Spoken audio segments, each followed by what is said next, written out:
After 18 hours of travel, I reached Rosefield Hall with aching feet, a navy dress, and the wedding gift my sister had begged me to bring.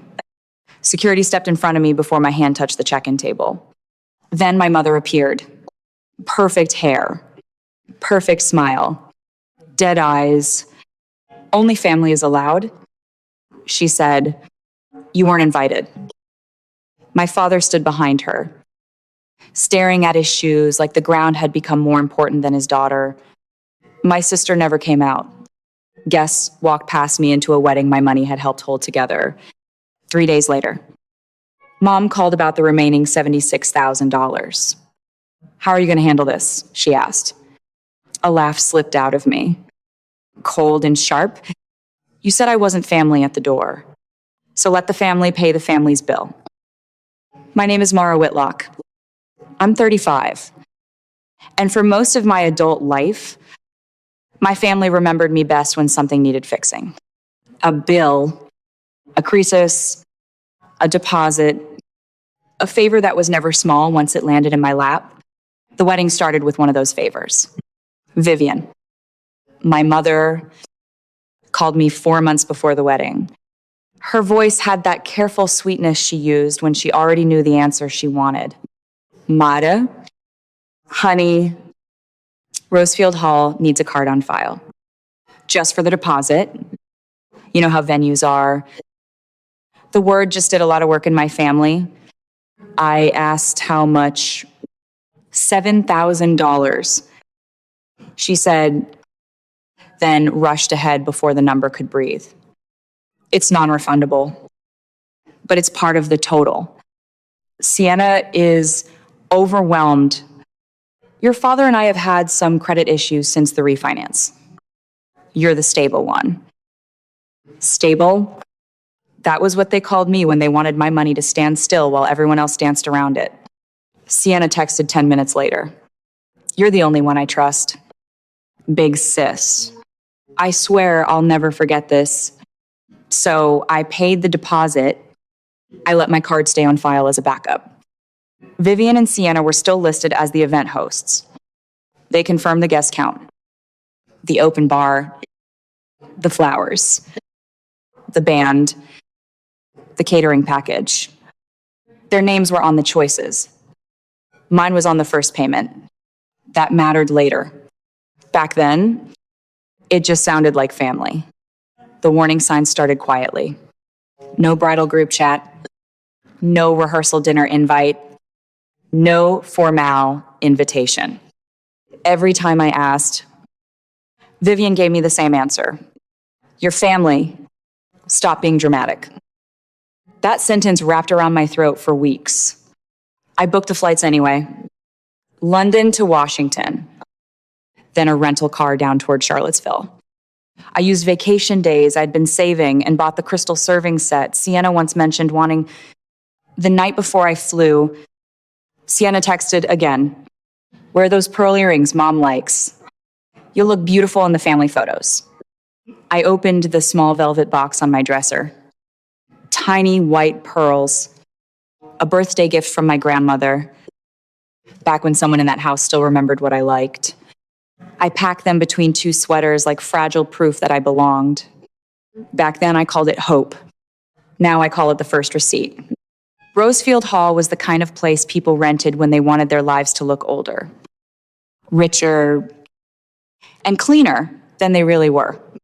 It was 180 guests, an open bar, live band, custom flowers, and a polished estate venue with Sienna and Callum's names written in gold script. $76,000 remaining didn't sound impossible there. It sounded like the cost of being seen.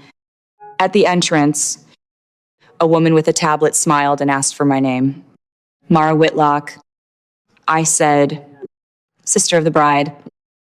Her thumb moved down the screen, then stopped. "I'm sorry. I don't have you listed." A man from security stepped closer, prepared rather than confused. "Ma'am, we were told you may arrive." My stomach turned hard. By who? Before he could answer, Vivian came through the family entrance in a champagne dress. Her hair pinned so tightly, her face barely moved. Mara, she said, you need to leave. I looked past her for Sienna. For my father, for anyone. Leon stood near the doorway, one hand in his pocket. Jaw locked, eyes down.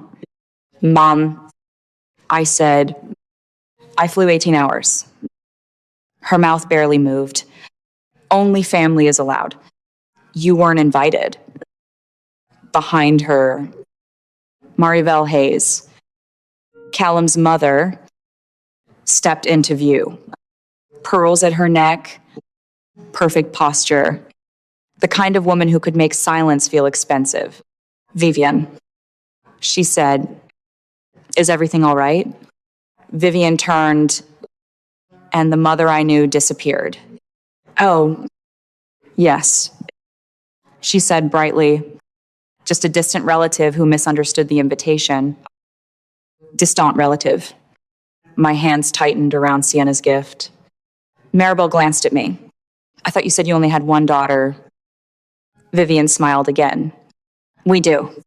Our family today is Leon, me, and Sienna. Leon shifted his weight. His shoes scraped the floor. Still nothing. That was when the whole picture came into focus. Vivian hadn't forgotten me. She had edited me out. She had sold the Hayes family a version of the Whitlocks where I didn't exist, then used my deposit to make the lie prettier. For one sharp second, every part of me wanted to walk straight inside and say my name loud enough for the band to stop playing. Then Vivian's shoulders dropped slightly, almost relieved, because she thought my silence meant she still had control. I set the gift on the stone step for Sienna. I said, Vivian reached for my wrist. Mara, don't make this ugly. I looked at her hand until she pulled it back. Message received. Leon's face folded around the edges. Shame finally found him. Far too late to be useful. I walked back down the path while Guess whispered behind me. The pearls pressed against my earlobes like little cold witnesses. In the rental car, my reflection stared back from the rearview mirror. Navy dress, wedding makeup, empty passenger seat. The serving set remained on the step behind me. So did the last version of me willing to beg for a place in that family. 3 days passed before Vivian called. Her name lit up my phone while I stood in my kitchen, still moving through the week like a bruise, trying to act normal. I answered, Mara, honey. She said, honey, as if the door had never happened. Rosefield Hall called, the final balance is due. The vendors are saying your card won't process. My card won't process because I pulled the authorization. The sweetness vanished around the edges. Excuse me. You heard me. Mara, this is not the time for one of your emotional reactions. The bill is $76,000. How are you planning to handle it? There it was. No apology, no concern. Just the bill. The old version of me would have explained, paid, and waited for someone to call her generous. That woman had been left on the steps of Rosefield Hall.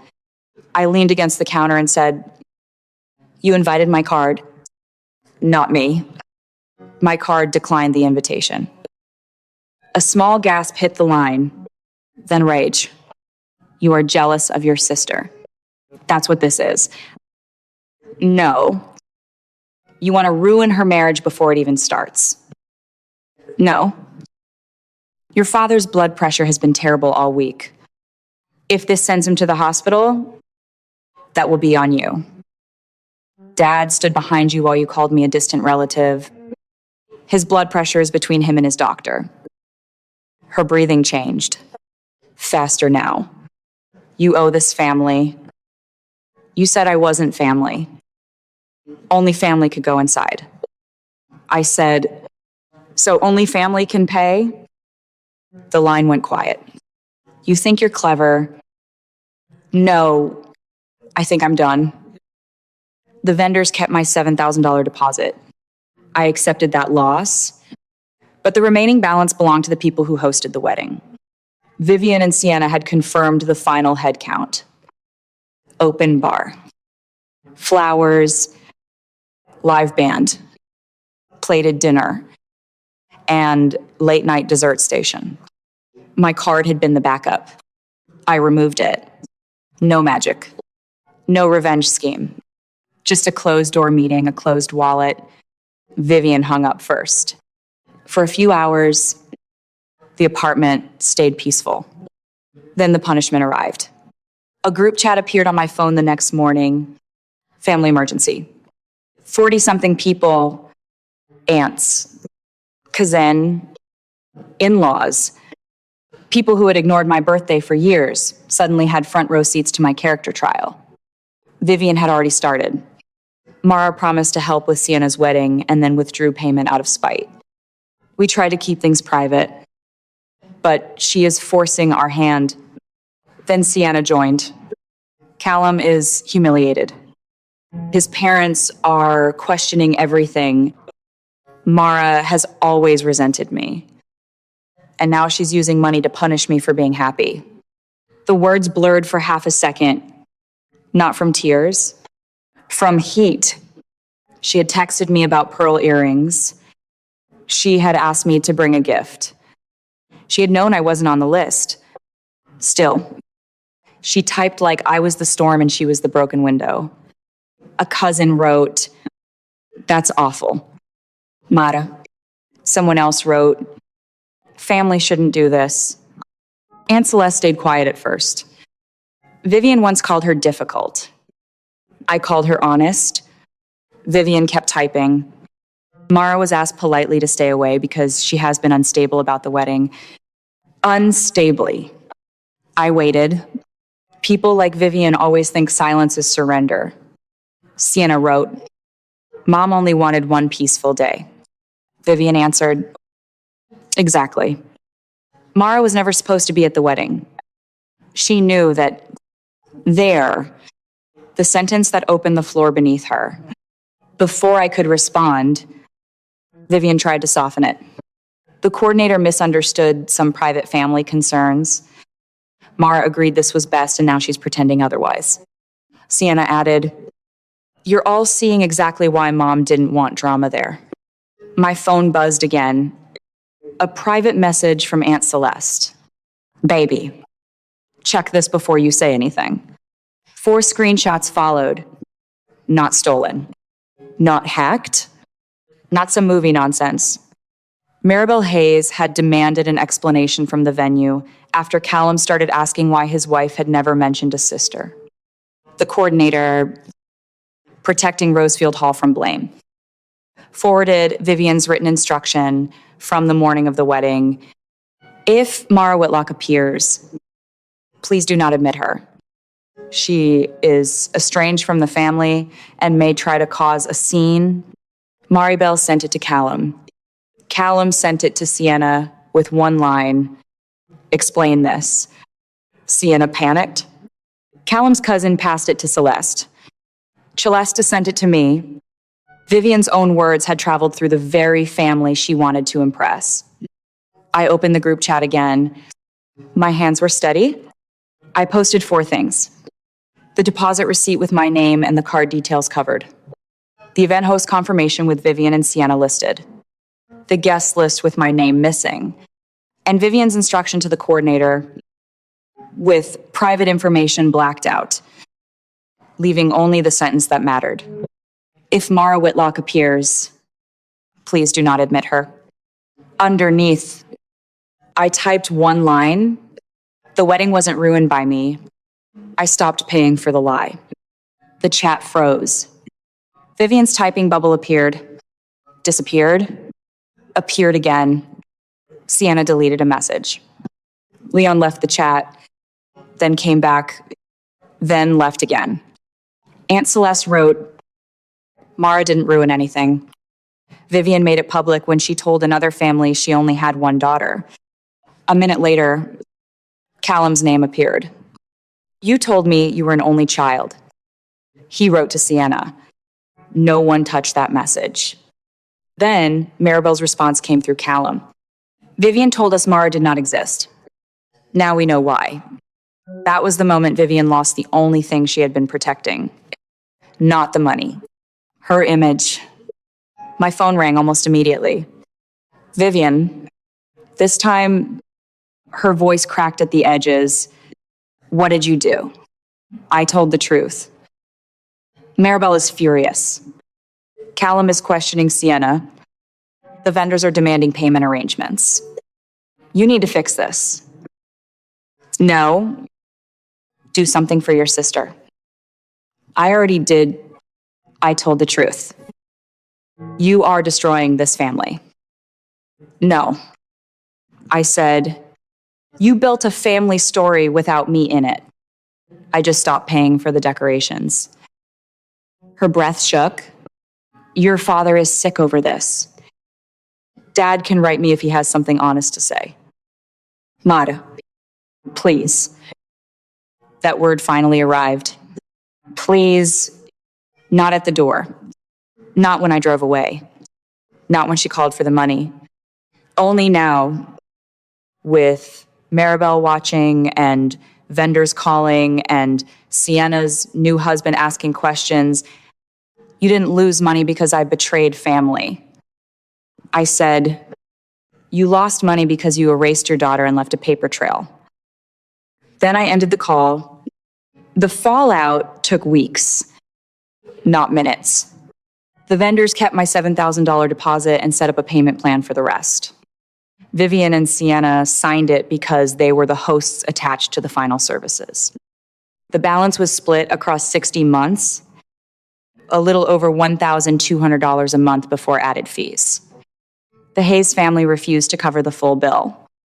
Maribel's message to Vivian was short enough to become family legend.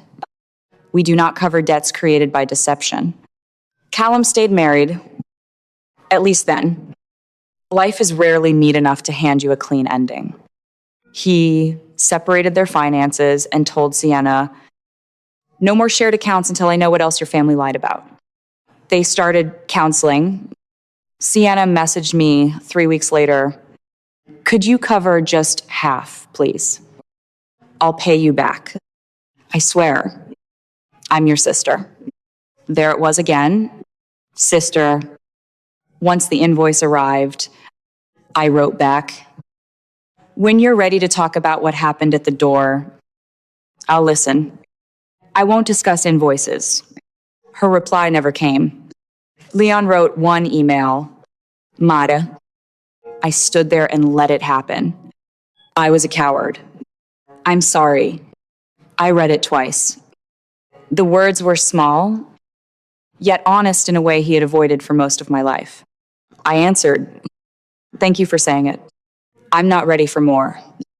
That was the whole door I left open. 1 inch. No money through it. No guilt. No old role waiting for me on the other side. Vivian never apologized. Celeste told me she still called the situation my tantrum, though fewer people nodded along now. The Hayes family became polite ice. Maribel stopped inviting Vivian into the rooms she used to chase so badly. Aunt Celeste stayed. Every other Sunday, she called with coffee in her hand while I made tea in my apartment. She told me enough so I wouldn't be blindsided. Never so much that the mud reached my floor. You didn't lose family. She said once, you found out who was charging admission.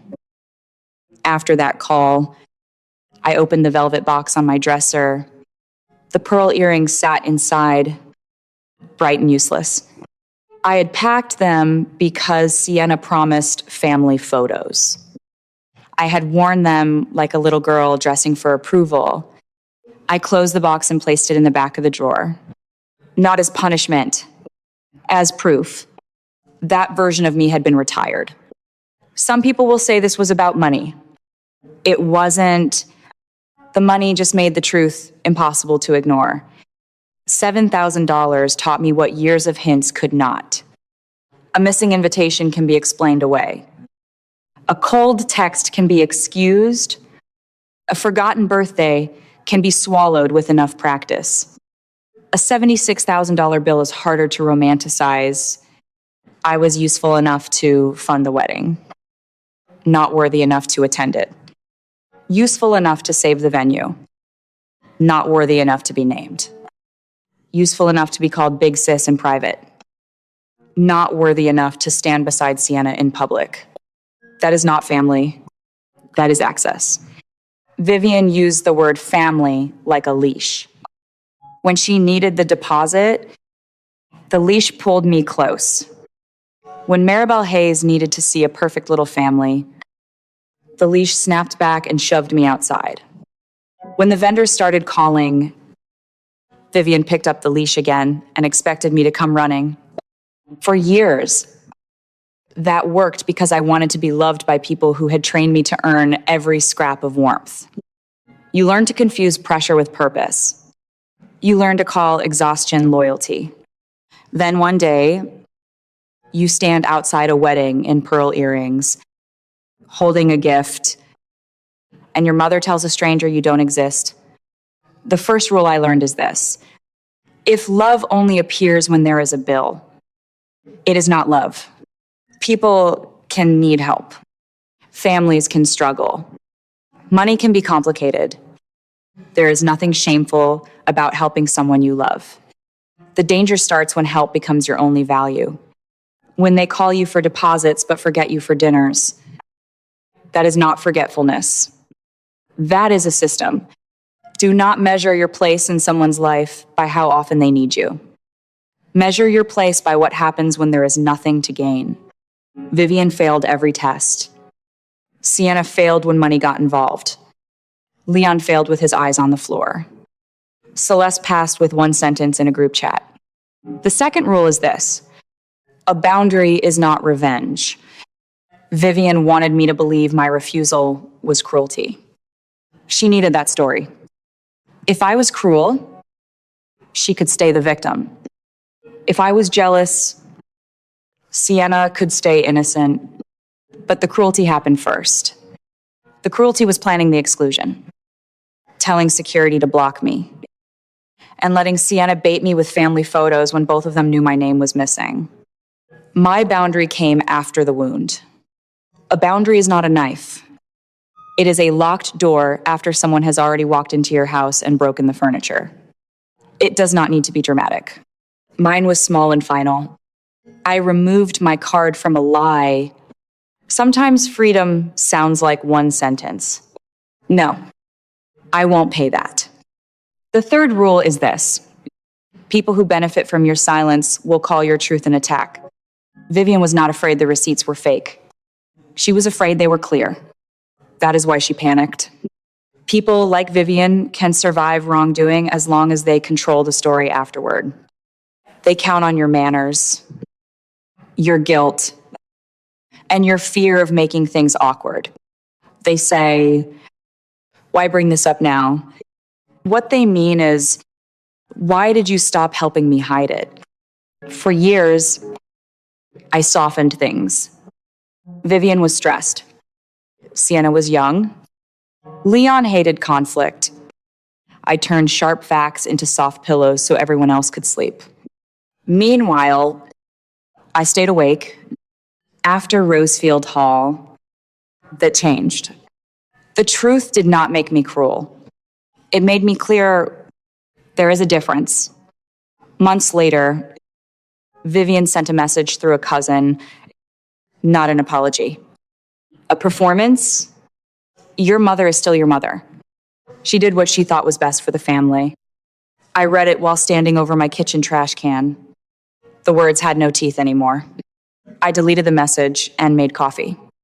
That was the moment I understood I had moved on. Anger still visits around birthdays and holidays, but anger no longer drives the car. Peace does. My life became smaller in the best way. Fewer calls. Fewer emergencies. Celeste on Sundays. A friend from work who saved me the corner piece of pie because she remembered I liked crust. A neighbor who watered my plants and never made me feel indebted. Chosen family does not always arrive with dramatic speeches. Sometimes it arrives with a spare key, a warm plate, a text that says, "Got home safe. Boring can be holy after years of chaos." I still have the pearl earrings. They sit in the back of a drawer. A reminder, a table built for you does not require an entrance fee. A family that loves you does not need to be begged into naming you. And a person who only claims you when the bill arrives has already told you what you are to them. So if you have ever been the one who pays, fixes, drives, calls, forgives, smooths over, shows up, and still somehow stands outside the door, listen closely. You are allowed to stop. You are allowed to let the people who created the mess touch the consequences with their own hands. You are allowed to disappoint people who were comfortable using you.